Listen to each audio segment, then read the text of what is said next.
que alguns de nós não conseguem estar presentes por outras obrigações. Então, aqui estamos, bom dia, boa tarde, boa noite, no nosso caso é o nosso último bom dia dessa disciplina. Essa é a 16ª-feira, nós estamos muito felizes, queríamos já de cara agradecer a todos que embarcaram conosco nessa jornada. É uma jornada de aprendizado para todo mundo, a gente fala isso aqui, e isso não é um clichê, tá, gente? Depois a gente vai tentar fazer uma avaliação do curso e vai fazer uma autoavaliação também. Eu e o professor Kerli também vamos comentar o que a gente aprendeu, o que a gente viu que deu certo, o que viu que deu de errado também. Mas, então, o primeiro anúncio é falar um pouquinho sobre a questão da avaliação. Todo mundo fica preocupado com prova, com nota, com não sei o quê, então vamos tirar essa preocupação da cabeça logo. Olha só, eu mandei para vocês e-mails individuais, quando a gente superou lá a 5ª semana, eu demorei um pouquinho, mas mandei as notas das 5 primeiras participações em questionários, né? Pois bem, eu vou fazer a mesma coisa nos próximos dias. Eu sei que ainda o prazo está em aberto, né? Eu sei que ainda tem gente que está usando esses dias para terminar o questionário da semana 8, o questionário da semana 9, tem o extra, né, da semana 11, que também está aberto, e vai ter esse último agora da discussão de hoje. Então, é possível que eu mande para uma pessoa 9 notas, porque ele só participou de 9. Aí eu mande para outra pessoa 11 notas, porque ele já fez todos os questionários. Eu mando para a pessoa tal. Então, isso não quer dizer que eu joguei fora as suas outras notas, ou que, enfim, não é nada disso. É só para dizer assim, no registro que nós temos hoje, você está assim. E aí você vai saber se você está perto de ganhar a média 7 ou se você está distante de ganhar a média 7 para aquelas 8 melhores notas. A gente vai ter, nessa próxima semana, então, essa divulgação. E aí todo mundo vai poder se avaliar, literalmente, com base nessa informação. No entanto, as pessoas, como a gente já vem anunciando, as pessoas que não conseguirem essa média 7 nas 8 melhores participações em questionários, aí elas vão fazer uma prova. A prova também vai ser um formulário eletrônico, também vai ter um prazo para vocês responderem, mas nesse caso, ela vai ter só 5 questões, e vão ser 5 questões abertas, ou seja, a pessoa vai ter que escrever 2 ou 3 parágrafos sobre aquelas 5 questões. Ah, tem consulta? Tem consulta. Ah, pode fazer em grupo? Não deve, tá? Não deve. Só que a gente não tem como monitorar. A gente não tem como falar, vou me certificar de que fulano não encontrou com Beltrano, não comentou nada com isso. O que nós vamos, obviamente, olhar é que se a gente receber respostas muito parecidas, a gente vai desconfiar e vai ter que chamar a pessoa para se explicar. Mas, enfim, aqui eu só tenho bons alunos, então não vou preocupar com isso agora, não.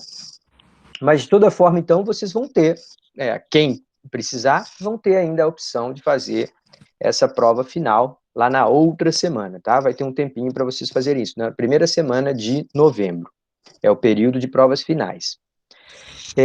Esses são os principais anúncios. Deixa eu ver, tem mais algum anúncio que a gente precisa lembrar, Kerlin? Não, eu acho que talvez o calendário completo, né? Dizer que isso vai ser na próxima semana, a gente está falando dessa atividade, mas que a prova vai ser somente na semana que vai de 3 a 5, 3 a 6, por aí, né? Essa uma semana. Então é bom dizer isso, né? Tá, Pra... então aqui, ó, só para confirmar essas datas aqui, ó.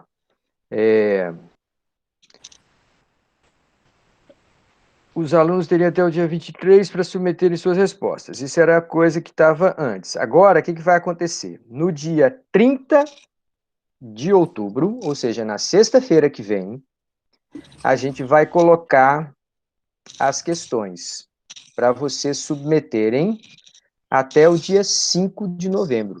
Tá? Então, a pessoa vai ter o final de semana para trabalhar. Ela vai poder rever todas as aulas, se ela quiser, assistir, às vezes, o vídeo de uma semana que ela pulou, né, se ela eventualmente achar necessidade e tal, porque ela vai ter o final de semana para responder essa prova. Então, do dia 30 do 10 até o dia 5 do 11.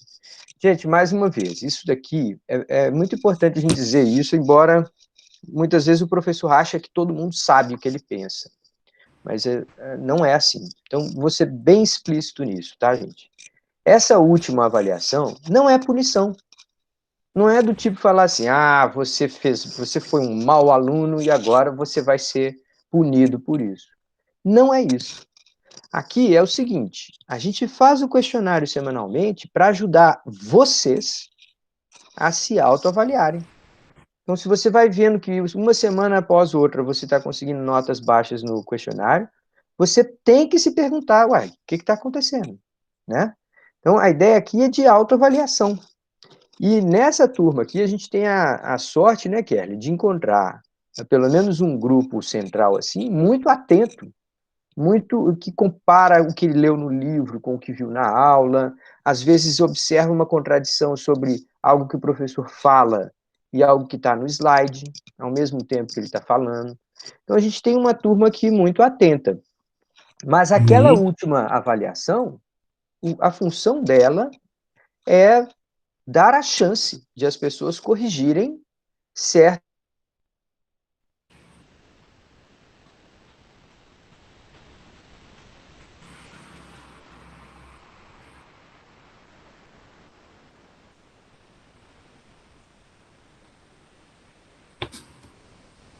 Fala, Luiz.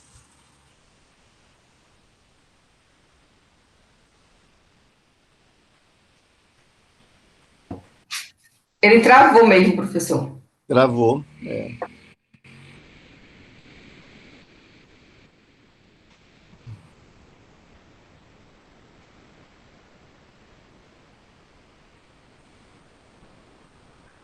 Bom, vamos aproveitar e vamos. Vocês estão me ouvindo, não? Pronto, então vamos Estamos. aproveitar. Então vamos continuar aí enquanto o Luiz está travado aí. Ele nunca trava por muito tempo, não. Pronto. A minha avaliação do curso é muito positiva, muito positiva. Quer dizer, eu acho que nas duas turmas tem tido uma resposta muito boa. Essa daqui, uma resposta muitíssimo boa. Uma coisa que eu não perguntei ainda a Luiz é quantos alunos sobraram na turma. Não é? Isso é uma variável importante. Eu não sei daquela grande turma inicial quantos temos agora nessa etapa final. Mas pelo o número de pessoas que eu vejo nas aulas é uma coisa considerável. Visto que o curso não é obrigatório, visto que é uma primeira experiência, quer dizer, todo mundo tem muitas demandas. É uma coisa, a gente já discutiu aqui, essa coisa do tempo na pandemia é realmente uma coisa extraordinária, que a gente não sabe como é que a gente não tem tempo, mas o fato é que o tempo é escasso para todo mundo. Ontem eu tive uma reunião de pesquisa no meu departamento e todo mundo reclamando, pô, não dá tempo, não dá tempo, tanta coisa e tal. Parece que com esse tempo a gente ia ficar folgado toda hora e tal, mas não é assim, não é assim. Então temos que considerar tudo isso, tem que levar tudo em consideração, mas quero dar já a minha avaliação. Quer dizer, acho que foi bem. Foi bem, quer dizer, que está sendo bem. Eu sou corredor, passei a minha vida inteira correndo. Tem uma brincadeira dos corredores que diz assim: corrida só acaba quando termina. Já vi muita gente correr 20 quilômetros e faltando 500 metros parar. Então pode ser que essa última aula de hoje a gente tem que puxar ela até o último minuto para dizer que o curso foi bem. Mas, pelo menos até agora, vai bem. Mas todos nós sabemos a história do cara que pula do 20º andar, quando passa pelo 10º, diz até agora tudo bem.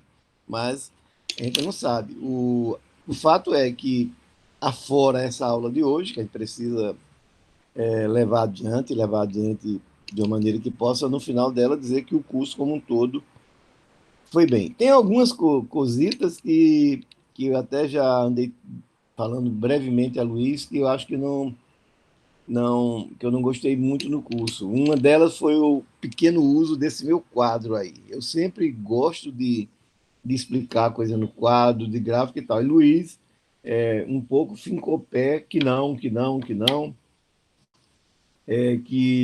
nesse tipo de curso não valeria a pena e tal. Eu não estou convencido disso, eu não estou convencido. Eu estou convencido Quer dizer, eu acho que no próximo curso que eu for dar só, dessa mesma matéria, vai ter mais gráficos que eu vou desenhar, fazer isso e tal.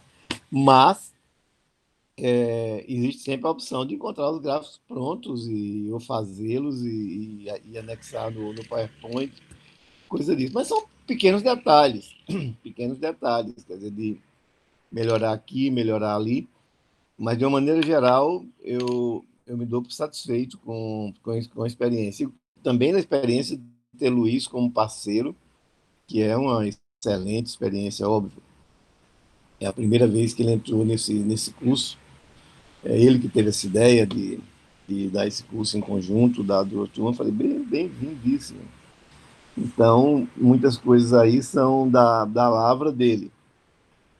Então, mas eu, de uma maneira geral, gosto bastante do resultado do curso. Uma coisa que eu aprendi, eu falei, pô, Luiz, como é que vai dar esse curso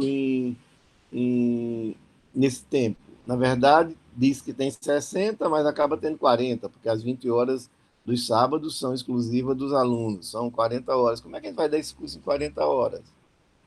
Mas daí eu vi que não. Eu vi que ao usar essa mídia, você anda rápido. Quer dizer, como eu dou muito aula escrevendo no quadro, mostrando, discutindo, ponto e tal, as minhas aulas, meu curso acabava andando num ritmo menos rápido do que aconteceu esse. Então, já sei que é possível dar um curso. Beleza, Luiz? É possível, o Luiz voltou. É possível dar um curso, dar toda a matéria. Eu duvidei. É verdade que houve umas partezinhas que a gente pulou, umas partezinhas que tinha mais um pouquinho de gráfico, um pouquinho mais de matemática, que eu não vou pular na próxima versão. Na próxima versão, já sei que dá tempo e vou dar um pouquinho desses detalhes que não desmerecem nada este aqui, nada, absolutamente em nada. Eu acho que, pelo que eu vejo da resposta de vocês no questionário, esse negócio anda bem. Quer dizer, se você... Eu acho que um bom teste é o seguinte, você olhar para os questionários e perguntar, pronto, esse é um grande teste para o curso. Como é que eu responderia esse questionário 2 meses atrás? Faça esse teste. Olhe para os questionários e diga assim, 2 meses atrás, quais seriam minhas respostas a isso aí? Se você disser que a maioria das questões você não poderia responder, ou que você não compreenderia sequer as questões, então você avançou. Então, você está terminando o curso com um conhecimento que você não tinha 20 dias atrás. Se você olhar para as questões e dizer, pô, eu já sabia tudo isso 2 meses atrás, então realmente você marcou bobeira, você devia ter se matriculado no outro curso e ter aproveitado o tempo para fazer outro curso. Como esses temas são temas muito novos, a gente está vendo que é tudo coisa de prêmio Nobel agora do século XXI, a menos o do Simon, que é outra coisa, mas é possível que a maioria não tivesse sequer conhecimento dos temas. Ou tinha conhecimento dos temas, olhado sobre outro ângulo, coisa como isso. De modo que eu acho que o curso também passa sobre esse enfoque. E sobre o enfoque de aproveitamento dos alunos, eu vejo pelo percentual correto das respostas. Então, se eu tivesse, por exemplo, um retorno onde a resposta tivesse mais ou menos em torno de 20% em cada uma das respostas, quer dizer, eu estava entendendo que os alunos não estavam entendendo cosíssima nenhuma, estava tudo quase que, digamos, apostando aleatoriamente na resposta. Então, se todo mundo tivesse simplesmente apostando aleatoriamente na resposta, a gente ia ter cerca de 20% das questões em cada um dos 5, claro. Mas não é assim, não. As respostas certas têm grande concentração, de modo que a gente deduz daí, obviamente, que as pessoas que estão respondendo o questionário sabem, de fato, distinguir o que está errado e o que está certo. Luiz, já chegou? Já pode falar? Luiz? Oi, amigo. Eu tô sem energia em casa. Eu passei para você pelo WhatsApp a apresentação nossa, mas caiu Beleza. a energia aqui daqui de casa. Então, eu vou ter que ficar só com áudio, senão a gente não consegue falar. Tá. E você não vai ficar vendo o caso do Ford Pinto. Pois é, se você puder abrir aí no WhatsApp a apresentação que eu acabei de te mandar, aí você compartilha a tela com o pessoal, e aí a gente vai vendo, eu vou falando e você vai passando para mim os slides, por favor. Bom, deixa eu ver essa operação de guerra que você está me propondo. Vamos ver. Eu tô no. Você quer que eu pegue, que eu abra o. Você mandou as telas pelo WhatsApp. Eu mandei um link da apresentação PowerPoint pelo Sim, WhatsApp. sim, eu já estou Aí abrindo eu posso também ela. mandar o link aqui, e aí a gente pode pedir também algum aluno para abrir. Você quer que eu faça isso? Você Pronto, pode. eu disse isso no seu WhatsApp agora. Se quiser, pode passar para mim. Pronto. Tá, vou passar aqui agorinha o link. Tá. Aí, vou colocar aqui do lado, tá, gente? Vou colocar aqui do lado do chat, que aí alguém abre para nós, por favor, tá? Só um segundinho. Por exemplo, temos que aprender tudo isso. Eu já aprendi que quem tem um computador não tem nenhum. Agora, como eu tenho dois, de vez em quando tenho que sair de um, sair e ir para o outro, porque realmente não, por razões que ninguém compreende, um belo dia ele acha que tá chato o curso e diz, bom, agora estou travado, não vou mais. E aí você vai lá carinhosamente pede o outro para ser mais caridoso e ele abre e assim a gente vai levando. E acontece isso. Acho que é a primeira vez no curso todo que houve um bloqueio assim do tipo faltar energia, pelo menos para mim e para o Luiz, né, eu acho. E não tem nada demais isso. Inclusive, Ana, você conseguiu aí? sim, mas precisa pôr na tela, né? Ela precisa compartilhar a tela agora.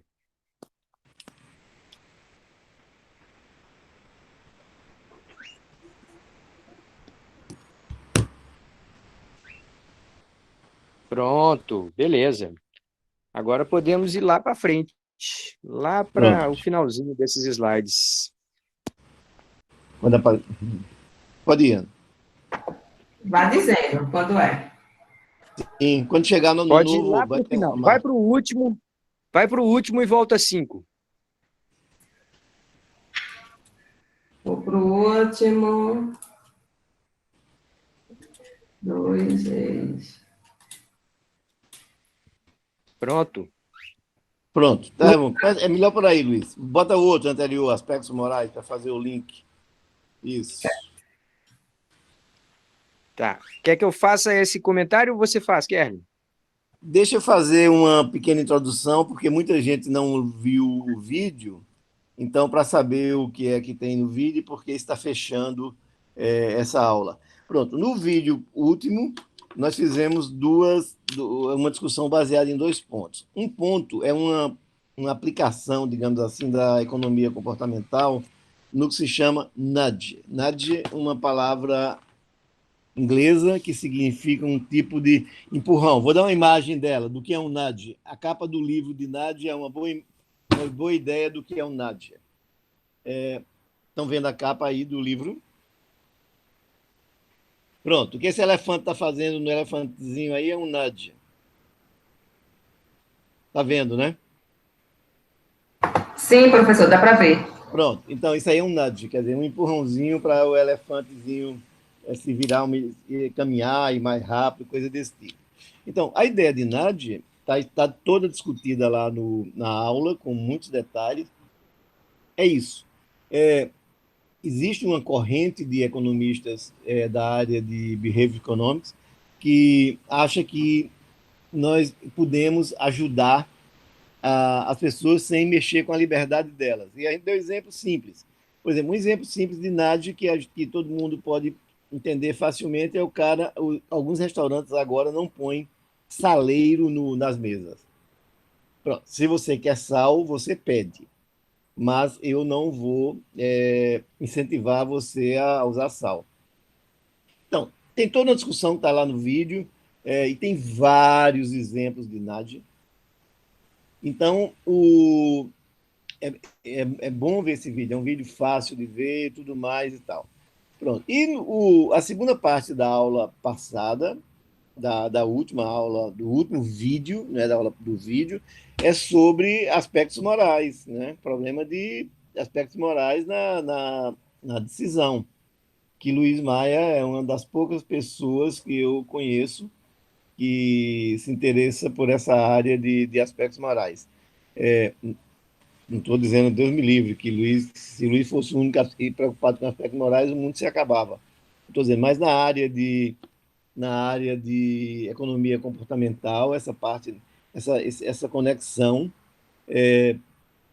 eu só conheço o Luiz e se interessa por ela, e tanto é que quando eu finalmente tive acesso àquele livrão de Foundations of Behavioral Economics, 1.500 ou 2.000 páginas de economia comportamental, fiquei até surpreso de ver que tem um belo capítulo sobre isso.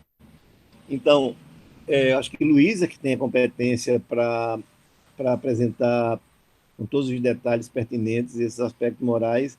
E esse exemplo do Ford Pinto, que é um carro, a maioria de vocês nem conhece, até um nome que, pelo menos no Brasil, a palavra pinto tem conotações fora do que é o nome do carro, que está se referindo, claro, ao filho da galinha, e ao filhote da galinha, e isso é um caso clássico de problema moral. Eu gosto muito desse caso, já vi Luiz apresentando em outra ocasião, porque ele, inclusive, dá uma ideia, e é uma ideia assim que deixa a gente esperançoso, de que os aspectos morais na sociedade progridem. Né? Eu não tenho dúvida disso, eu não tenho dúvida disso. Na minha discussão com o Luiz, não foi com o Luiz, não, foi com um colega de Belo Horizonte, eu digo a ele, a maior surpresa que eu tenho no Covid não é a Covid, é a sociedade ter se disposto a pagar um preço de trilhões, um preço que ninguém sabe qual é, para evitar algumas milhares de mortes. Quer dizer, eu nunca pensei que a gente tivesse já num estágio civilizatório que se dispusesse a pagar trilhões e trilhões de dólares para evitar milhares de mortes. Pelo contrário, isso para mim essa é a maior surpresa. Eu ainda não digeri muito bem isso, é um fato, assim, para mim, extraordinário, uma coisa extraordinária. Mas o caso do Pinto também, do Ford Pinto, também é uma boa oportunidade para você verificar que os aspectos morais que a sociedade, não estou dizendo que isso vem de graça, não. A sociedade parece caminhar claramente para maiores exigências do ponto de vista do comportamento moral. Então, dito isso, Luiz, você está com a palavra para fazer a apresentação aí, e aproveite que é a última que você vai fazer. Pois é, até a energia da CELP aqui voltou para me cooperar comigo. Beleza. Mas eu gostei da ajuda aqui da Clara, eu vou continuar com a apresentação dela aí. Então, Beleza. Clara, olha só, obrigado por colocar aí para nós na tela essa apresentação. O que a gente está fazendo aqui, gente? A gente conversou sobre essa nova visão da psicologia humana, né, que foi introduzida no contexto corporativo lá pelo Simon, lá nos anos 70 e tal, 50, perdão, e depois foi merecedor de prêmio Nobel por isso nos anos 70. Tá, depois a gente começou a falar sobre vários aspectos da cognição, né, da maneira como a nossa mente se apropria, bem ou mal, de certas informações, de alguma forma não consegue lidar com todas, e a gente falou lá do tal do satisficing, ou satisficiência, que é aquele negócio de a gente não ser mais o homem maximizador, otimizador, mas ser aquele que busca um patamar de satisfação X, que uma vez superado, ele fala, pronto, então essa escolha já é boa o suficiente, né? E a partir daí, a gente começou a mostrar uma série de circunstâncias em que o cérebro, de alguma forma, está sujeito a certos deslizes, a certos equívocos, e aí vem essa solução que o Kerley estava falando agora há pouco, sobre os empurrãozinhos. Então, o que nós estamos falando é que, uma vez conhecedores de certas limitações cognitivas, a gente precisa levá-las em consideração. E a gente precisa, de alguma forma, atuar, seja dentro de uma organização, seja no desenho de uma política pública, seja até no desenho de um produto, viu, gente? Existem muito aspecto de desenho, de design de produto, que é cognitivo. Então, cores têm significados, formatos têm significados, peso, material, embalagem, tudo isso tem uma série de símbolos, de sinais, que vão ter impacto na maneira como a gente percebe aquele produto e, de algumas vezes, até na maneira como a gente usa o produto, tá? Uma piadinha que eu acho meio infame, mas é sempre interessante citar, é o sujeito que ligou para a Microsoft, Kelly, para reclamar que o porta-copo do computador tinha parado de funcionar. E aí o atendente ficou, como assim o porta-copo parou de funcionar? E o porta-copo era o CD, era a caixinha do CD que ele apertava para abrir e ele achava que aquilo ali era o porta-copo do computador. Tá, então as pessoas, o desenho de produtos tem uma certa analogia com o desenho de políticas públicas e tem uma analogia também com o desenho de processos dentro das organizações. Tá, então tudo isso é o contexto, completando aí um pouquinho da visão que o Kerley colocou. Agora, a gente tem também a satisficiência moral.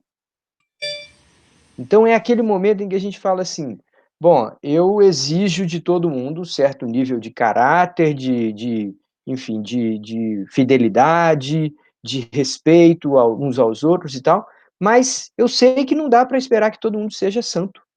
Então eu tenho lá um certo grau de tolerância com os deslizes que as pessoas têm, desde que não sejam coisas muito graves e de que não sejam muito recorrentes. Então a gente passa a perceber também como que o cérebro lida com a questão moral. Aí, para introduzir essa ideia, a gente usou lá no nosso vídeo da semana esse exemplo que está aí na tela. Então é assim, o jogo é assim, tá? Então, Clara, Humberto, eu, Cibele, o jogo é o seguinte, surpresa, porque vocês chegaram à 10ª semana do nosso curso, eu vou dar R$ 100 para vocês. Opa, beleza, vou tomar uma cerveja, vou comprar uma roupa, beleza e tal. Só que tem o seguinte, eu declaro que eu vou dar R$ 100 aqui ao Humberto, mas eu falo com ele assim, olha, Humberto, você tem a opção que você quiser, pode escolher duas opções. Uma, você vai ficar com todo o dinheiro, você ganhou, parabéns. Outra, você vai dividir com um colega da sala. Aí ele fala, bom, peraí, não, mas isso eu sempre posso fazer e tal. Não, pois é, mas vamos dizer que agora esse é o jogo. Você tem que assinar aqui esse papel dizendo qual das opções que você escolheu para pegar o dinheiro. Aí você fala, ah, tá bom, então, como é que você vai decidir, Humberto? Você vai ficar com 100, vai dar 50 para Clara, ou sei lá, 50 para Jéssica e vai ficar com os outros 50? Você vai ficar com 70 e vai dar 30 para Camila, não sei. Aí você pode pensar, como é que você vai fazer? Ora, antes de você decidir se você vai ficar com 100 ou se você vai dividir com alguém, como é que a sua tendência a decidir mudaria se eu falasse assim, olha, tem um detalhe, tá, Humberto? Seja lá qual for a sua escolha, as pessoas não vão saber. É secreto, é anônimo. Então, se você escolher dar o dinheiro para alguém, só aquela pessoa que vai saber. Ninguém soube mais. Ah, tá. Então quer dizer que se eu ficar para mim e ninguém vai saber que eu tive a chance de dar para alguém. Ninguém vai saber. Opa, peraí, isso pode mudar a minha posição. Tá. E como que a sua posição mudaria se em vez de R$ 100 fosse R$ 10.000? Eita, não, peraí, R$ 10.000 é muito dinheiro. Eu posso compartilhar mais e ainda assim ficar com uma boa soma de dinheiro. Por outro lado, R$ 10.000, sei lá, eu posso trocar o carro, eu posso fazer uma viagem, sei lá, vou casar, eu vou fazer alguma outra coisa e tal. E como que a sua ideia mudaria se eu falasse assim, olha, agora mudou, eu tinha te informado coisa errada, agora é o seguinte, você vai fazer a decisão, mas todo mundo vai ficar sabendo. Todo mundo vai ficar sabendo que você teve aquela decisão. Eita, peraí. Não, quer dizer que se eu decidir ficar com tudo para mim, todo mundo vai saber que eu decidi. Tá, eu não sei se vocês perceberam, mas a cada uma dessas variações que eu ofereci, a nossa tendência é de se portar de maneira diferente. Eu vou pedir para você passar esse slide aí, por favor, Clara. Passa para o próximo.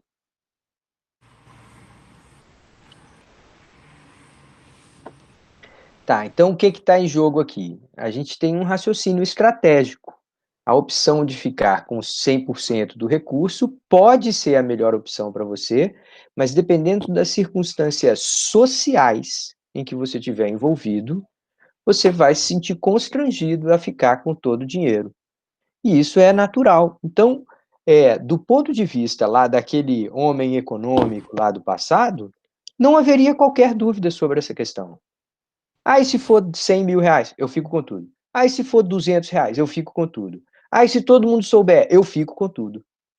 Então, naquela descrição anterior do ser humano, não existia a ideia de reciprocidade, não existia um senso de justiça que todos nós temos, não existia o constrangimento social, não existia, eventualmente, até retaliação por parte de outros.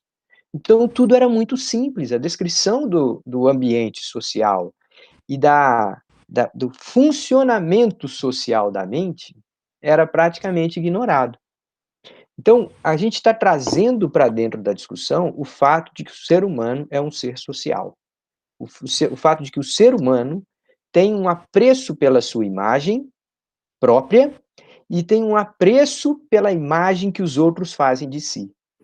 A gente, por mais que a gente tente, a gente não consegue inteiramente se livrar do julgamento que os outros fazem de nós. Eu tenho um amigo que sempre dizia uma frase, desde muito cedo eu ouvi, e que me marcava bastante, que ele falava assim: ninguém consegue ter de si uma imagem negativa por muito tempo. Quer dizer, então você pega o pior bandido, né? Pega aquele goleiro que mandou matar a mulher, pega alguém desses facínoras que aparecem aí às vezes na mídia, pessoas muito cruéis, que fizeram coisas terríveis. Se você acompanhar a psicologia dessa pessoa com o passar do tempo, você vai ver que a coisa mais comum de acontecer é que, na medida que o tempo passa, essa pessoa cria justificativas. Ela se dá desculpas, ela inventa histórias para dizer assim, não, eu fui levado a fazer isso, na verdade, eu sou uma vítima também, eu tive problemas na minha infância e tal. Então, quer dizer, ninguém consegue conviver eternamente com uma visão de si completamente negativa. Isso faz com que a gente tenha camadas e mais camadas da nossa psicologia que, se ignoradas, a gente vai atribuir tudo à ganância, tudo simplesmente a uma natureza egoísta e gananciosa do ser humano. E o exemplo que eu vou pedir, Clara, para passar aí o próximo slide, por favor, é justamente sobre isso. Gente, nós vamos falar de um dos casos mais famosos da história, tá? Esse é um escândalo corporativo dos mais famosos. Se vocês puserem no Google o caso do Ford Pinto, ou The Case, né, Study Case, vocês vão ver Harvard discutindo esse caso, MIT discutindo esse caso, Stanford discutindo esse caso, Lausanne, em todo lugar do mundo as pessoas discutem esse caso, tá? Então nós temos ali, primeiro, vamos falar um pouquinho dos atores e do contexto, tá? Nós estamos nos anos 70 e a fábrica de automóveis Ford está tendo um trabalho enorme em desenvolver um veículo compacto competitivo. Por quê, gente? Porque vocês sabem bem que a indústria automobilística americana, ela teve o seu auge, mas ela, a partir dos anos 70, ela começou a sofrer uma concorrência muito forte de produtos importados, em particular dos produtos japoneses. Essa paranoia que a gente tem hoje de que a China vai dominar tudo, a China é o grande desafiador do poder americano, quando eu era garoto, quando eu tinha lá os meus 8, 10, 12 anos, esse era o medo que a gente tinha do Japão. O Japão vai dominar tudo, o Japão vai ser a grande potência e tudo mais. Tá, então, a fábrica americana, a Ford, ela tinha um desafio muito particular. Ela estava acostumada a fazer carros grandes, carros que não eram econômicos, não existia quase nada de discussão sobre segurança nos automóveis, quase nada, gente. A regulação toda de segurança, de cinto de segurança, de extintor de incêndio, tudo isso não existia ainda, tá? Nós estamos falando de uma fase bem particular, lá da indústria automobilística. Toda essa situação fazia com que a Ford tivesse que sair da sua zona de conforto e produzir algo que ela não estava acostumada a fazer. Produzir um carro que fosse barato, e quando a gente está falando barato, gente, olha só, o carro precisava estar abaixo de $2.000. Ele precisava custar $2.000.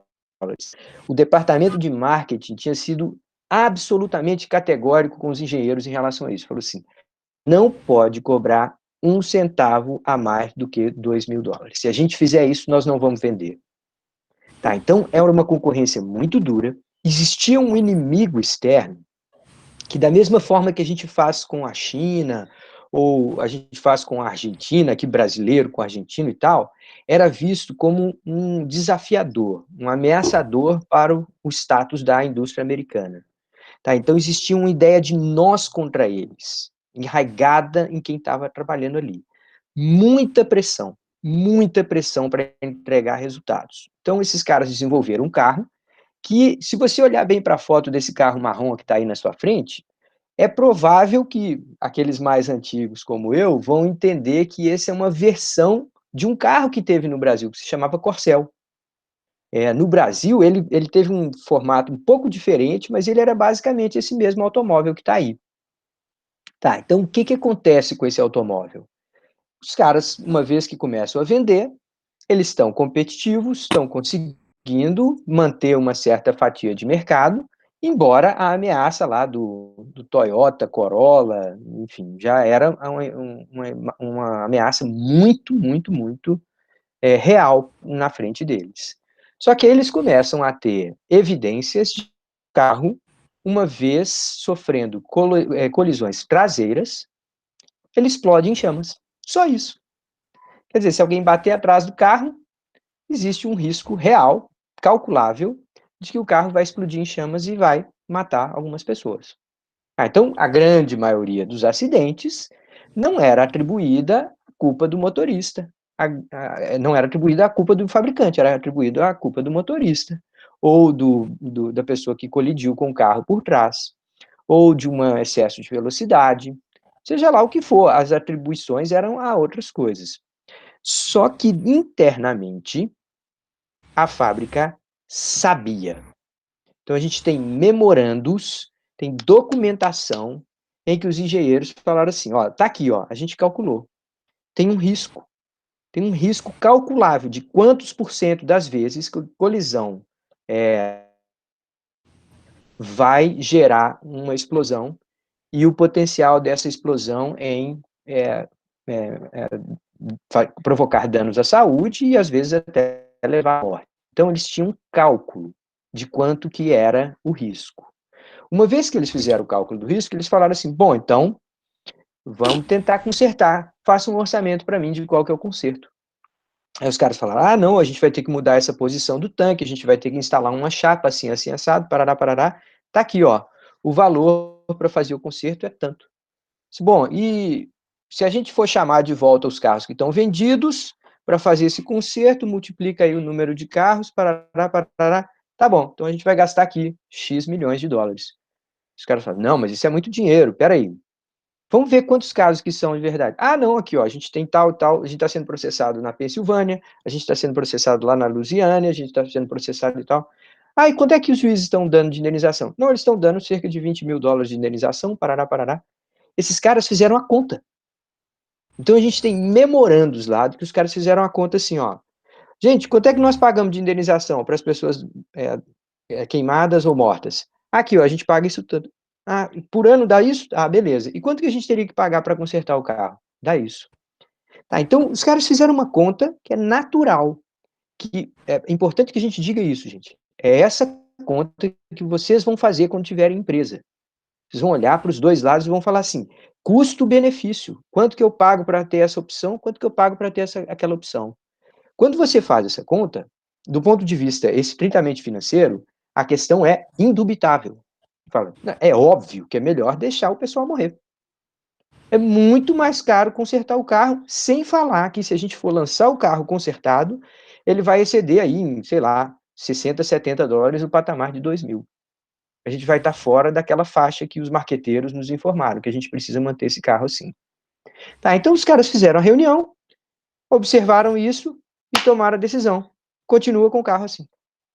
Isso tudo foi documentado, gente. E o cara que estava, digamos assim, responsável dentro da Ford por essa discussão, tá ali o nomezinho dele, ó, Lee Iacocca. Esse sujeito, ele é um daqueles grandes CEOs, grandes executivos da história do automobilismo, um cara revolucionário, um cara que teve à frente do projeto Mustang, que trouxe a Ford de volta para a competitividade, entendeu que carro não era transporte, carro era uma expressão da identidade, que o americano médio tinha uma vida muito enfadonha, então que se você desse a ele um carro parecido com um carro esportivo, ele teria uma espécie de prazer, uma identidade com a sua ousadia e tudo mais. Foi um dos caras que introduziu essa ideia dentro da indústria automobilística. Era um cara revolucionário, admirado por todos. Quem já assistiu o filme Ferrari versus Ford, né, daquela disputa lá da 24 horas de Le Mans, né, de desenvolvimento de automóveis e corridas e tal, vai ver o Lee Iacocca lá. Então é uma figura histórica. Pois bem, esse cara documentou tudo, tomou a decisão, e só com o passar do tempo, em que o Departamento de Justiça americano começou a subir o tom e começou a aplicar multas mais altas, que não aquelas concedidas pelo juiz, é que a Ford foi rever os seus procedimentos. Então, nesse período, um monte de gente morreu e um monte de gente teve queimaduras de sequelas eternas por causa da explosão que esse automóvel estava suscetível a ter. Pode passar o slide para mim, por favor, Clara? Eu acho que eu já falei tudo aqui, mas eu queria só... Quer comentar alguma coisa, Kelly, enquanto ela passa? Pode passar mais uma Não, vez, não, Clara. não, não, quer não. Eu acho que é um belo caso. Tá, então, olha só, gente, o custo de consertar o carro era mais alto do que o custo estimado de todas as compensações financeiras. Então, esses caras falaram assim, a gente precisa defender a empresa precisa ter lucro, precisa manter-se competitiva. Então, de alguma maneira, o aspecto moral da questão não estava saliente para esses caras. E o próprio Lee Iacocca, que depois de ter sido processado, depois de ter feito meia-culpa dele, depois de ter virado professor universitário no final de carreira, dando aula em alguns dos melhores MBAs dos Estados Unidos, ele declarava abertamente assim, a gente não enxergava com esse mesmo grau de clareza que nós temos hoje, o quanto que isso era grave. Pode Ô, passar, por Luiz, só favor, queria Clara. fazer um adendo. Eu queria fazer só um adendo. Uhum. Eu vi recentemente um critério de decisão sobre seguro-saúde e sobre que colocava de um lado os gastos de atendimento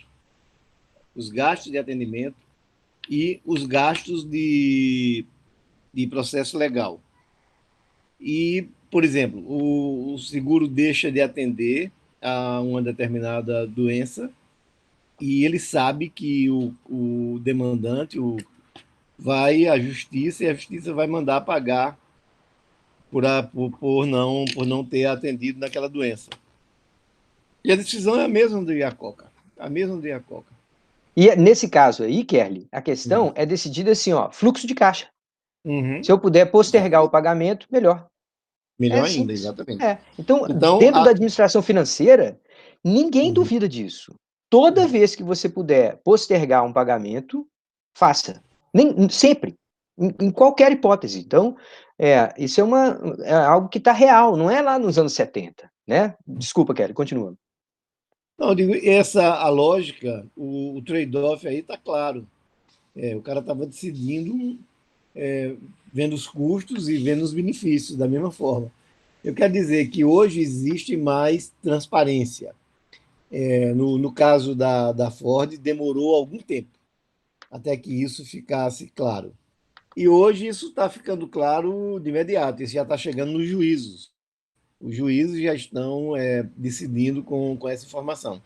Mas, digamos, a lógica decisória continua a mesma. O que evolui, por isso que essa aula é importante, o que evolui no caso é a nossa ética. Então, hoje está muito mais difícil, se não impossível, justificar esse tipo de decisão dentro da empresa. Porque é muito provável, eu acho que hoje é muitíssimo provável, que por mais restrito que seja o fórum onde isso é decidido, mas um fórum como esse não pode ser decidido, uma questão dessa não pode ser decidida num fórum que envolva menos do que dezenas de pessoas, porque é impossível, não há nenhuma estrutura de governança que permita a uma ou duas pessoas tomar uma decisão dessa. Isso tem todo o pessoal de marketing financeiro, isso acaba em comitês de algumas dezenas de pessoas no mínimo, e eu estou propenso a apostar em que dentro desses comitês, mesmo restrito a algumas dezenas de pessoas, vai acabar vazando uma decisão como essa hoje, tendo em vista a evolução da ética, né? E tendo em vista, digamos, o valor social, digamos, o valor que a sociedade hoje dá, digamos, à vida. É bem possível que no caso do Iacoca, se perguntasse a 100 empresários como ele estava agindo, eu acho que naquela época, nos anos 70, é claro, estou falando de números, tudo suposições, mas uma grande maioria iria dizer, ele está correto, eu tomaria a mesma decisão. E hoje, eu acho que é menor, muito menor o percentual de empresários que ia dizer, não, vamos continuar deixando as pessoas morrer, é melhor do que nós pagarmos um tratamento caríssimo pela doença. O que é que você acha? Pode passar, Clara. Kelly, você foi cirúrgico aí nesse teu comentário. Deixa só um parênteses aí, né? Pode falar, Elidomar.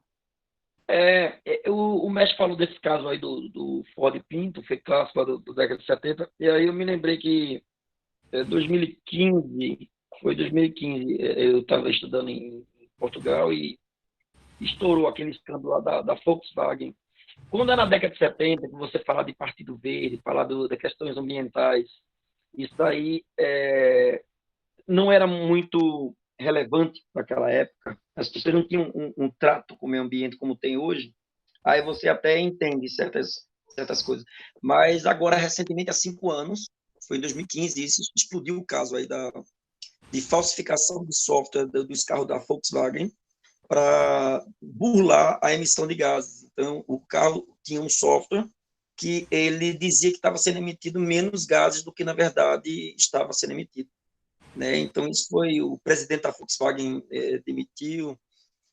demitiu-se, e a gente vê que mesmo depois, agora em 2015, com toda a tecnologia de informação, com a questão de ética das empresas sendo discutidas, etc., com toda essa questão, o comportamento oportunista e essa visão aí do homem econômico ainda perdura. Oi, Lidomar, eu acho interessante o seu comentário, mas deixa eu só dizer uma coisa assim. Fraude sempre vai existir. Mas o que nós estamos falando aqui é de algo um pouco mais... Nós não estamos falando de fraude. Aqui nós estamos falando de uma decisão em que o aspecto moral é consensualmente menos prioritário.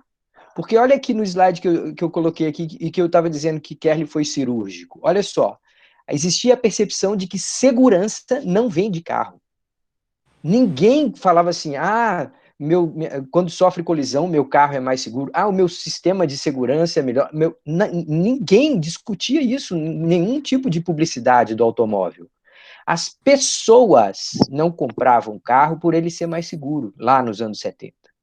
Então, era socialmente compartilhado. Nós não estamos falando de um grupinho de pessoas canalhas lá dentro, como é o caso da Volkswagen. No caso da Volkswagen, o que nós temos, e eu acho interessante, tem até, viu, gente, para quem não conhece ainda, tem um comentário do Netflix sobre esse caso que o Elidomar está falando. muito bem feito, mostrando, ali é sobre emissão de poluentes de veículos movidos a diesel, né? Que a Volkswagen apostou que conseguia um motor que, ainda que rodasse em diesel, não fosse poluente, e depois mostrou-se que era uma fraude. Tá, mas aqui, no caso agora, o Kerley foi cirúrgico a colocar assim, socialmente, a segurança era menos valorizada. Olha só, 7 anos depois desse caso, foi que os de colisão passaram a ser obrigatórios. Antes dali, você poderia produzir um carro e botar na rua, sem ter feito testes de quais são os riscos todos. Né? Então, assim, não era importante.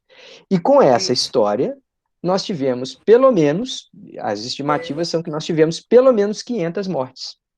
É claro que comparado com o coronavírus da vida, de 200 mil mortes nos Estados Unidos, esse negócio parece uma besteira. Mas esse caso ficou muito famoso porque ele revelou para nós que neste caso aqui, tá, Elidomar? Isso aqui, nós não estamos falando de fraude puramente. Diga lá, Kelly. Não, acho que você está falando um ponto certíssimo. O Lindomar tem que ficar atento para isso, que a fraude existe no passado, no presente e no futuro. O comportamento oportunístico, vamos chamar, em vez de retirar a palavra fraude, vamos chamar de comportamento oportunístico. Então, todos nós somos induzidos ao comportamento oportunístico. O que a gente precisa é de desenvolver mecanismos de controle e desenvolver uma ética na sociedade que não aceite isso. Por exemplo, se eu disser a vocês que eu, menino, eu matava passarinhos, que eu saía para matar passarinhos, e eu não achava nada demais sair de casa para ir matar passarinhos. Todos nós saímos para botar alçapão, para botar baleeira, depois foi ficando mais taludozinho com espingarda e tal. Hoje, se eu for falar para uma pessoa na minha idade, digamos 8 a 12 anos e tal, para ele matar os passarinhos, pô, esse negócio não cabe mais na nossa sociedade. Então, tem uma evolução ética, claramente existe uma evolução ética, muitas e muitas coisas. Eu estava um garoto, desse recentemente, não me lembro bem o que era o tema, mas só vi que ele falou, não, mamãe, isso é preconceito. O garoto tinha 8 anos, 9 anos, então as escolas estão fazendo um grande trabalho. Sim, brincou, o garoto fez uma coisa assim errada, assim, sujou-se na roupa e tal. Aí a mãe falou, não, fulano, isso acontece nas melhores famílias. Aí ele falou, como? Acontece nas melhores famílias. O que significa? Quando a mãe falou, ele falou assim, não, mamãe, isso é preconceito, as famílias são todas iguais, coisa desse tipo. Quer dizer, isso é realmente uma coisa que vai caminhando, digamos, na direção correta, mesmo com os deslizes e tal. E só para terminar, que eu estou gostando demais da sua apresentação, eu quero só dizer o seguinte, que eu fui informado ontem à noite que a Universidade Católica vai abrir uma especialização em compliance, uma parte de estrutura de governança importante, de compliance. Eu já tinha dito a Luiz isso há 2 anos atrás, que tinha esse curso, inclusive eu ofereci a ele, Luiz, por que tu não toma conta desse curso? Ele falou, porque eu tenho coisa demais para fazer, mas a Católica vai abrir agora um MBA em Compliance. E se você abrisse um MBA em Compliance há 10, 20 anos atrás, primeiro ninguém saberia nem que diabo você estava falando com essa palavra Compliance, e provavelmente você não teria alunos, porque as empresas não estariam interessadas nesse tema. Então, há claramente uma evolução. Pronto, Luiz, foi uma interrupção grande demais. Vamos terminar. Não, mas foi ótimo. Aqui, Clara, só passa para mim o último aqui, que eu gostaria de fazer um comentário ainda sobre a empresa lá de seguros, que é um contraste com o que a gente está vendo aqui, mas eu queria passar esses 2 conceitos com vocês, e aí a gente depois abrir espaço para discussões dos questionários, né, Kelly? Para a gente ter pelo menos uns 20, 30 minutos aí para os questionários. Isso. Tá, então, olha só, tudo que a gente discutiu sobre o caso do Ford Pinto, está basicamente consolidado nesses dois conceitos que passaram a ser estudados, tá, gente? A gente está falando aqui de literatura sobre gestão corporativa. Então, o primeiro conceito é ethical blindness, cegueira ética, a incapacidade temporária de ver aspectos éticos de uma decisão, muitas vezes devido a contextos fortes. A gente vai descrever o que é contexto forte. Detalhes. Primeiro, as pessoas se desviam dos seus próprios valores. Quando você as confronta em seguida, elas falam assim, eu não devia ter feito isso. E o segundo, o comportamento é limitado ao contexto, o cara sai de dentro e ele é um vizinho atencioso, é um pai amoroso e respeitoso, ele é um cara que vai à igreja todo domingo, é um cara que faz caridade, que é uma pessoa de altíssimo padrão moral. Terceiro, acontece de forma parcialmente inconsciente. Então, as pessoas não... Quando a gente fala de cegueira, você não pode xingar alguém de ser cego. Se ele é cego, ele é incapaz de ver. Tá? Então, quando a gente está falando de cegueira, por um lado, a gente tem aí uma zona cinzenta de o quanto que o sujeito estava consciente do que ele estava fazendo. Uma pessoa pode se defender na justiça dizendo assim, eu não estava sabendo o que eu estava fazendo. Uma organização não pode fazer isso. Uma organização, ela precisa saber o que ela está fazendo. Uma pessoa pode. E essa distinção entre pessoa física e pessoa jurídica, inclusive, é a base para um outro documentário extraordinário que eu recomendo que vocês assistam, tá, gente? Chama A Corporação. Está disponível no YouTube, às vezes você tem que assistir de pedacinho em pedacinho e tal. Ali tem uma ideia meio forçada, tem um pouco de exagero na história, mas ali tem uma alerta muito importante, que muitas vezes a pessoa jurídica pode ser vista como uma pessoa desequilibrada. Essa pessoa jurídica ela é capaz de cometer atos que, se fosse julgada como uma pessoa, você a chamaria de uma psicopata, tá? Esse é o argumento lá do documentário, muito provocativo. O segundo conceito que é muito interessante colocar aqui é o conceito de contextos fortes. São situações que podem dominar a razão, os valores e as boas intenções. As pessoas podem ter valores, as pessoas querem tomar a decisão mais racional possível, mas diante de um contexto, tudo isso é colocado de lado. Eles podem ser completamente irracionais para quem está de fora, mas para quem está de dentro, eles são absolutamente naturais e às vezes até invisíveis. Tá, então a gente tem contextos situacionais, quando você tem a pressão dos pares, quando você tem tempo, você precisa tomar uma decisão rápida. Quantas vezes a gente não fez besteira por ter limitação de tempo? Não, a decisão tem que ser agora. Então faça assim. E depois, aquilo ali não era a melhor decisão.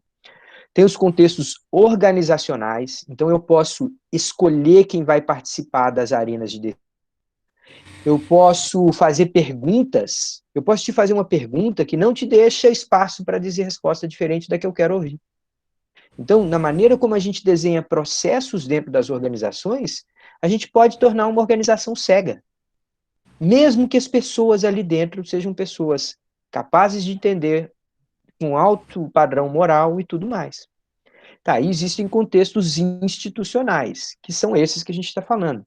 É quando a gente tem valores sociais, percepções compartilhadas, comportamentos coletivos, como é o caso do Ford Pinto, em que nem estava na segurança.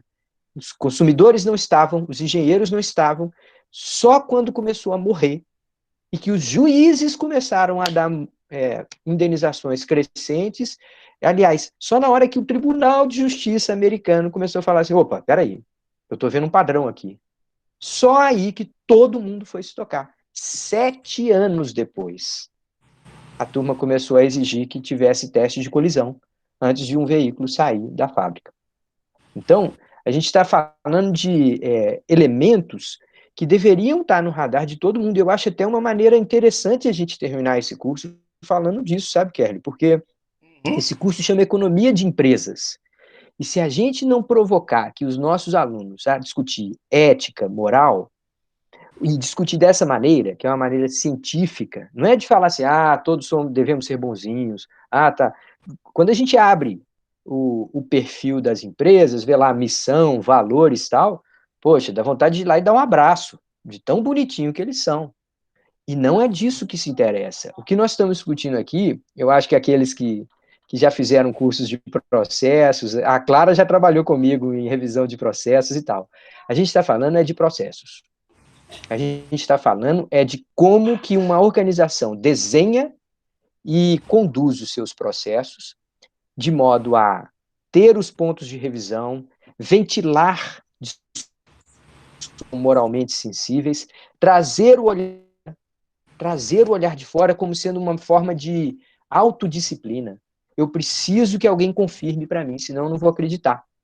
Né? Tem um filme famoso sobre o John, né, que é um economista famoso e tal, e que ele era esquizofrênico. Aí tem uma determinada cena do filme que chega uma repórter para fazer entrevista com ele, ele fala assim, só um minuto, por favor. Aí chama um aluno dele e fala assim, você tá vendo uma mulher aqui na minha frente? Aí o cara, tô. Aí, tá bom, então pode continuar. Quer dizer, pensa bem, o cara já sabia que ele era esquizofrênico, a ponto de, quando alguém chegar para falar alguma coisa com ele, ele fala, espera aí, deixa eu confirmar. Você tá vendo aqui essa pessoa? Tô. Tom, então pode falar. Então, as empresas precisam também, às vezes, fazer isso, trazer alguém de fora para que diga que nós estamos enxergando a coisa certa, para se certificar de que ela não está enganada mediante sua própria cegueira e os seus contextos fortes. Vamos comentar um pouquinho sobre a empresa lá que o Dan Ariely se juntou, Kerlin? O que você acha? Eu acho que em 5, 10 minutinhos vale a pena falar. O que você acha? Eu acho que é uma boa ideia. Eu acho que é uma boa ideia. Eu acho que ele, na época que ele veio aqui no Brasil, essa coisa estava bem no auge, né? Eu me lembro que. Pode começar. Eu acho que é uma Tá bom. boa. Então, gente, olha só. Como a gente terminou o curso com um caso, né, um estudo de caso tão duro como esse, eu vou fechar com uma nota positiva, tá? Vou tentar trazer uma esperança nessa história toda. Então, um dos principais economistas comportamentais do mundo, esse sujeito que a gente mencionou algumas vezes aqui, chamado Dan Ariely, professor lá na Universidade de Duke, como o Kerley até lembrou aí. Eu não fui aluno da Universidade eu fui aluno de uma universidade próxima e eu fiz disciplinas lá na Universidade de Duke. É um campus maravilhoso. Tá, então esse cara, que é uma liderança na área de economia comportamental, foi convidado e se juntou a uma empresa de seguros para propor uma nova abordagem para todo o ramo de seguros. Então, o que está em jogo no sistema de seguros? Bom, primeiro existe um risco que alguém está querendo proteção. E se existe um risco, quer dizer que você precisa ter uma reserva. Então, existe lá um cálculo do risco de quanto que você tem que ter reserva permanentemente para atender os casos de sinistro. Quando as pessoas pagam o prêmio, elas estão compondo essa reserva. Só que se esse prêmio tiver excessivo em relação ao fundo que você precisa ter para pagar os riscos, o que você pagar em excesso vai para o bolso de CEOs, de executivos ou dos sócios.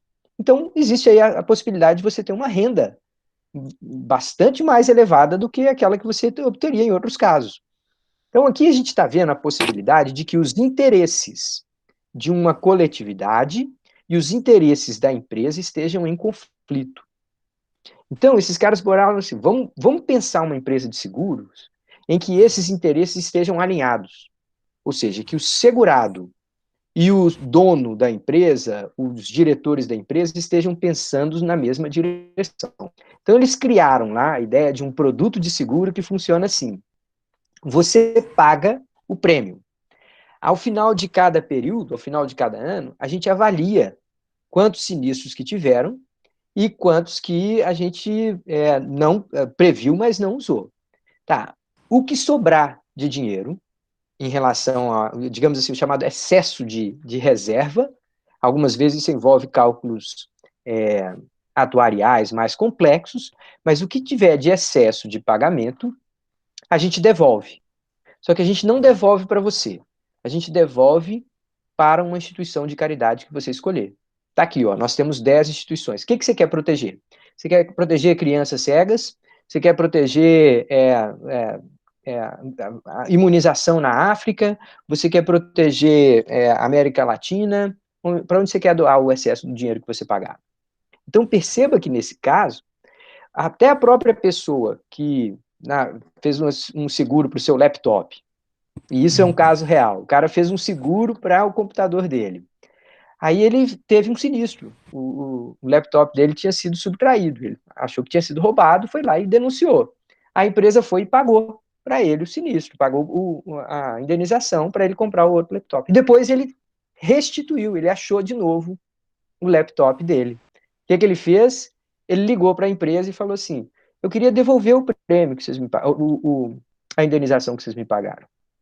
E aí os caras falaram assim: bom, a gente nunca pensou que isso fosse acontecer, nunca. Nós não temos um processo para isso. Nós precisamos ter um processo para receber de volta a indenização. Então foram lá, criaram um telefone especial em que, se você identificar que a sua indenização foi excessiva, que você pode fazer um depósito numa conta especial. Aquilo vai ter uma contabilidade específica para isso. Mas nenhuma empresa de seguro jamais tinha registrado nos seus balanços devolução de indenização. Então, quer dizer, os caras criaram aí uma empresa, aí você fala, ah, mas e aí, e os donos, e os sócios, o que eles ganham com isso? Pô, no caso dessa empresa específica, a taxa, a renda deles está pré-definida. Se a empresa fizer mais dinheiro do que ela almejava, ela devolve. Porque o salário dos executivos está definido, a remuneração do sócio está definida. O que vier a mais vai para a caridade. E Luiz, aí um comentário modelo... e uma provocação quando você acabar. Não, tudo bem, só para concluir. O modelo, ele está crescente, a empresa está crescendo muito e está desafiando, não apenas, ela não vai tomar o mercado das outras seguradoras, mas elas estão levando as outras seguradoras a pensar em produtos dessa forma. E aqui, gente, nós estamos vendo aspectos cognitivos, aspectos morais, fazendo parte de desenho de produtos e desenho de processos dentro das organizações, tá? Então, eu acho que quem termina esse curso com essa visão, eu acho que infelizmente, está um passo à frente da grande maioria das pessoas que fazem um curso de administração. Diga lá, Kelly. Agora, como o nosso curso é um curso de economia de empresa, eu colocaria primeiro um comentário e depois uma questão mesmo para que eu espero que não tenha ninguém que me responda, mas quem sabe? Eu não estou completamente enganado. Primeiro é o seguinte, tem que considerar que a empresa tem que criar também, para manter essa rentabilidade, esse salário médio dos executivos, talvez ele precise criar um fundo paralelo para os períodos que essa taxa fica abaixo do previsto.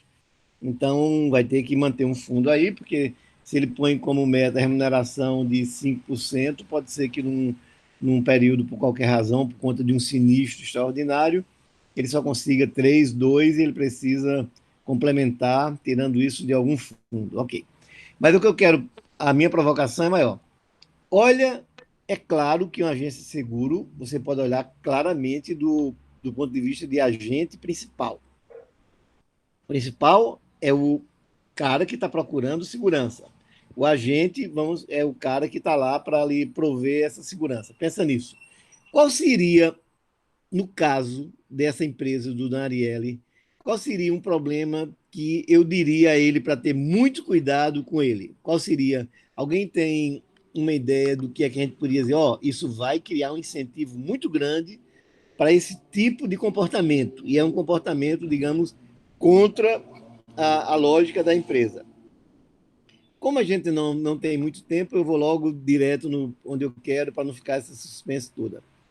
Eu creio que esse tipo de essa governança estabelecida, que é uma maravilha, uma experiência extraordinária, vai ter que ter muito cuidado com o que a gente chamou de consumo no trabalho. Porque já que eu vou ter um rendimento fixo, onde é que eu posso me diferenciar? Eu digo, tá bom, eu vou ganhar 5%. Agora, eu quero que a empresa me dê um apartamento na beira-mar. essa semana eu tive contato com um homem que já chegou a 90 anos, que uma empresa pernambucana dava a ele uma cobertura em Boa Viagem, com piscina, e um carro com motorista, um carro desses mais caros que tinha da Honda, e como executivo. Eu nunca pensava que um executivo em Pernambuco pudesse ter tanto tipo de consumo em trabalho, vamos dizer assim. Então, eu acho que isso aí, essa empresa da Daniela está muito ameaçada por esse tipo de consumo, porque o cara já sabe, o meu lucro independe do resultado. Então, eu não tenho nenhuma razão para não querer viajar de primeira classe sempre, né? Por quê? Porque esse lucro não vem para mim, eu não vou. Quer dizer, não há incentivos para diminuir o consumo em trabalho. Então, eu digo isso porque quando a gente vê a cadeira, vê a disciplina, vê os tópicos aqui, acolá, acolá, mas o que sobra no final é uma visão holística, uma visão geral. Quer ver, e saber como adultos que não há nada tem solução, nada tem solução. É, acho que é no Departamento de Economia de Colômbia, de Matemática, que tem escrito mesmo lá. Aqui nós nunca resolvemos um problema. Simplesmente a gente passa para um nível superior de problema.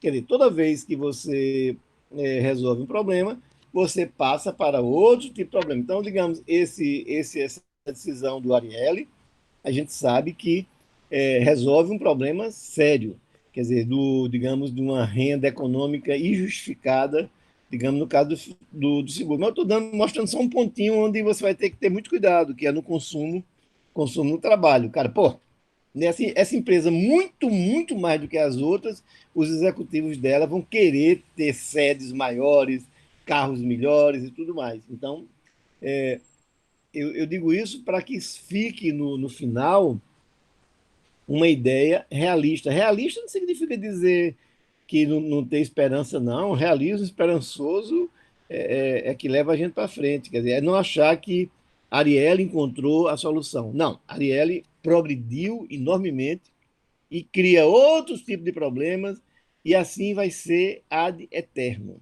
A gente resolve um problema, vai para outro nível de problema e tal. E tudo o que a gente pode esperar é que a gente esteja cada vez mais resolvendo problemas mais importantes. E que a gente também, do ponto de vista da ética, a mesma coisa. Não tem qualquer ilusão, não há qualquer ilusão de que nós vamos nos tornar anjo. Eu nem acharia muita graça nessa alternativa. Eu gosto da, eu gosto da ideia, eu gosto da ideia de que nós vamos viver eternamente, eternamente tentados por nossa natureza que eu digo determinada pela evolução, a agir com um grau enorme de egoísmo. Mas, por outro lado, também a evolução nos disse: ou você se agrega ou você morre. Você é um bicho frágil que não tem garra, que é vagaroso, que não sabe subir em árvore, que seus dentes não servem para nada comparado com os dentes dos seus adversários. Ou você se agrega ou você morre. Então, uma empresa é um tipo de agregação.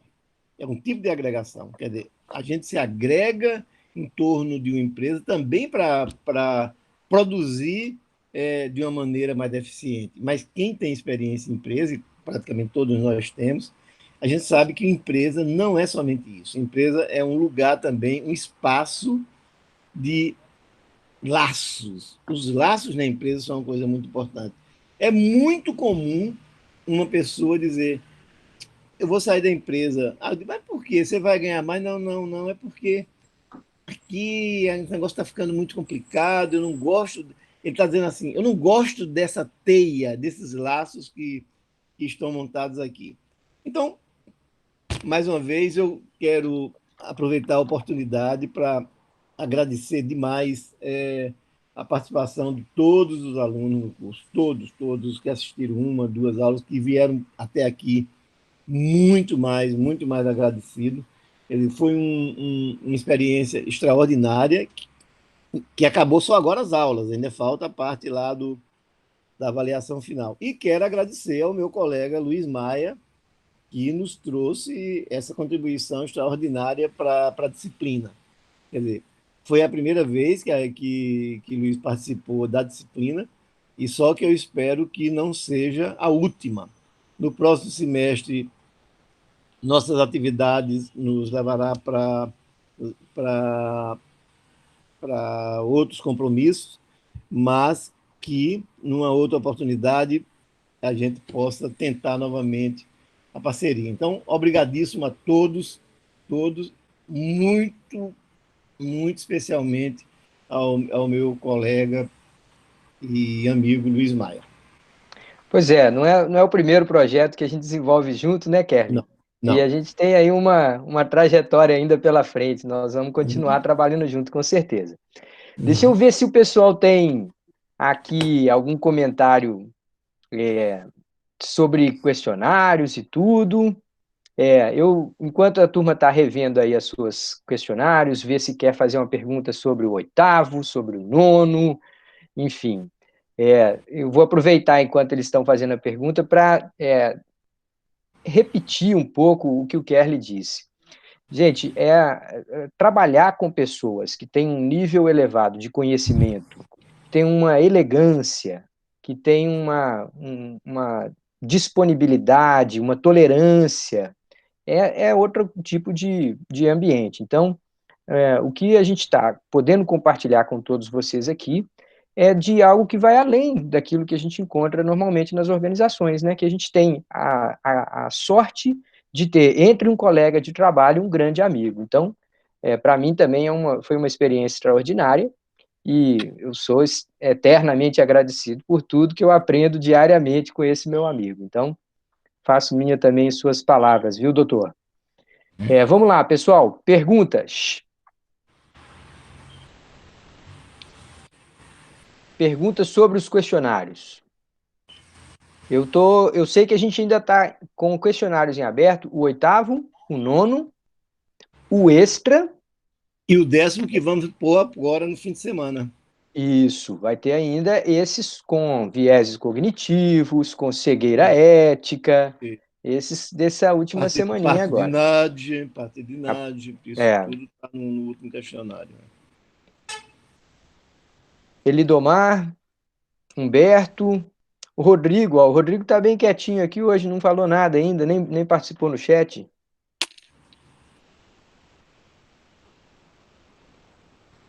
Beleza. Ninguém quer escrever nada no chat, fazer uma pergunta no chat?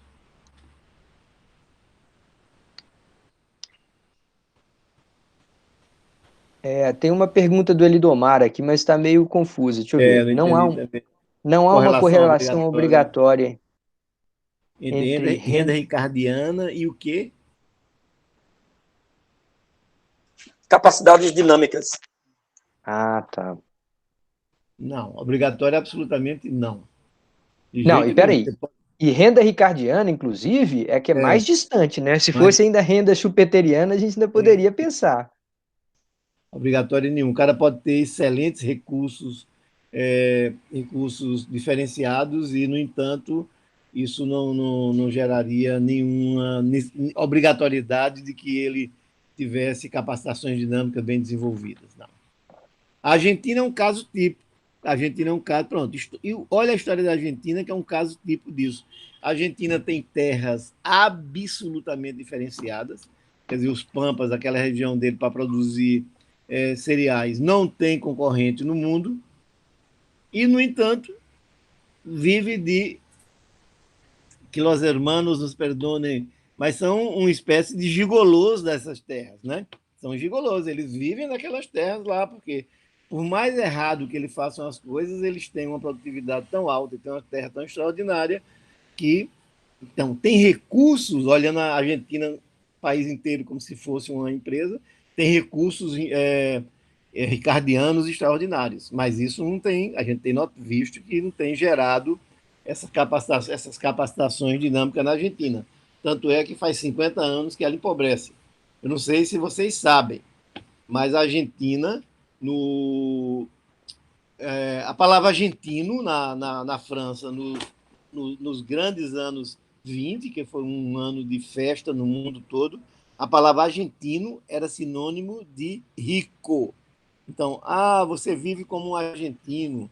Então, isso tem a ver, porque a palavra l'argent em francês, o Luiz que sabe francês, a palavra l'argent em francês significa grana. Então, você vive como um argentino. E os argentinos, para você ter só uma ideia, eles tinham um padrão de riqueza equivalente ao da França. Passavam a Espanha e passavam Portugal, nem se fala. Então, recursos ricardianos extraordinários, quer dizer, terras que ninguém tem. O Brasil, coitado, teve que trabalhar duro e transformar pedra em terra agrícola, quer dizer, pegar o cerrado. Não quero entrar na discussão ambiental, nada, mas pegaram um cerrado que não valia um centavo e transformaram em terras extremamente valorosas para produzir cereais, de uma maneira geral, e os argentinos continuaram lá com suas rendas ricardianas, Vamos pensar no Brasil como um todo agora, que tem pouco de rendas ricardianas, tem rendas ricardianas agora na mão de obra, na administração, isso aí tem. Mas o Brasil, digamos, se você pensasse o Brasil como um todo, desenvolveu, foi capacitações dinâmicas extraordinárias no seu agronegócio. Não sei se ficou confuso quando eu pus país para dar exemplo de empresa, mas não custa nada imaginar um país como uma grande empresa. Beleza, Lidomar? Sim, mestre, tranquilo. A gente vê que há uma proximidade maior com a renda schumpeteriana, mas mesmo assim ainda não é obrigatória. Você pode ter um sem ter o outro. Não, pode ser. Embora capacitações dinâmicas seja um tipo de recurso schumpeteriano, digamos assim, mas não faz sentido assim falar dessa forma, ligação direta e tudo, não. Beleza. Todo schumpeteriano, ele tem a capacidade dinâmica, e o inverso nem sempre é verdade. Nem sempre é verdadeiro, ok. Boa, olha aí, tá vendo?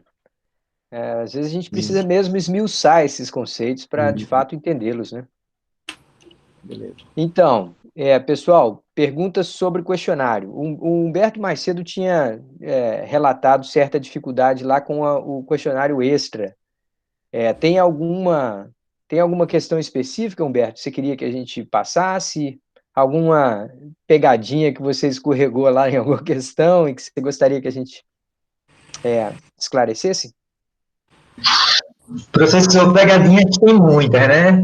Assim, apesar de estar relativamente dentro do que a gente foi estudado, mas aquela indução de o cabeçalho da questão induz você a acreditar que existem outras, e aí você fica querendo achar alguma coisa que não está correto, mas a sua mente foi induzida a acreditar que sim, e que aí você acaba se atrapalhando, mas especificamente nenhuma, porque depois que a gente vê o gabarito, a gente vê que a gente viajou na maionese e que foi somente um truque do cérebro que a gente não conseguiu controlar, né?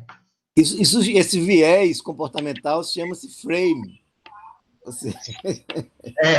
Claramente um frame. Você partiu daquela visão e isso levou a você a se comportar dessa maneira. Se tivesse partido de outro frame, dizer escolha a opção correta, você partiria de outro frame e se comportaria de outra maneira. Isso aí. Exato. Tanto que quando eu vejo que eu chamado frame. Exato, tanto que quando eu vejo que é o gabarito, todas que eu tinha marcado previamente como corretas, se tinha consciência que estava correta, coincidiu com o gabarito. E aquelas que eu disse, não, isso aqui pode ser que seja correto. Aí eu fui e marquei, porque como tinha outras, eu pensei, poxa, não é possível que ele colocou aqui 4, 5 alternativas e só tinha uma correta. Aí eu fiquei com o meu cérebro trabalhando nesse Exatamente. O Baia chamado frame. Agora aqui, tem um consolo para você, Humberto. É assim, quando a gente colocou naquele formato também, a gente permitiu que a questão fosse pontuada uma a uma. Quando se fosse apenas uma resposta, às vezes você errou. Você estava entre duas alternativas e errou, você perdeu a questão toda. Quando abre, aí você pode acertar 3 e errar uma, entendeu? Então, de alguma forma, a ponderação de notas tende a ser um pouquinho mais precisa, porque cada frase passa a ser uma questão. Entendo. Entendi. Beleza. Eu acho que não temos perguntas então, né, doutor Kelly? Terminamos com 10 minutos de... 8h50. Deixa eu começar. Vamos para outras atividades e vamos agradecer de novo. Agradecidíssimos a todos. Tá bom, já chega. É isso aí, pessoal. Um abraço a todos. Muito obrigado, meu amigo Kelly. Obrigado a todos que estiveram conosco. Não deixem, por favor, de contribuir com as críticas construtivas, né, para o que funcionou, o que não funcionou, quais foram as dificuldades que vocês tiveram, o que foi melhor. Eu acho que nós temos todas as oportunidades de construir melhores disciplinas, melhores universidades e fazer desse período tão desafiador que a gente está vivendo aí, fazê-lo um ambiente de aprendizagem, né? Doutor Kelly, vamos embora, né? Deixar essa turma curtir a sexta-feira aí. Merece. Tá bom. Tá bom, gente. Um abraço a todos. Tchau, tchau, gente. Tchau, professor. Obrigado por tudo. Obrigado também. Tchau, obrigado, tchau. mestre. Obrigado aí pelo curso e pelas discussões. Um abraço, até a próxima. Valeu, gente. Muito obrigado. Interrompendo aqui.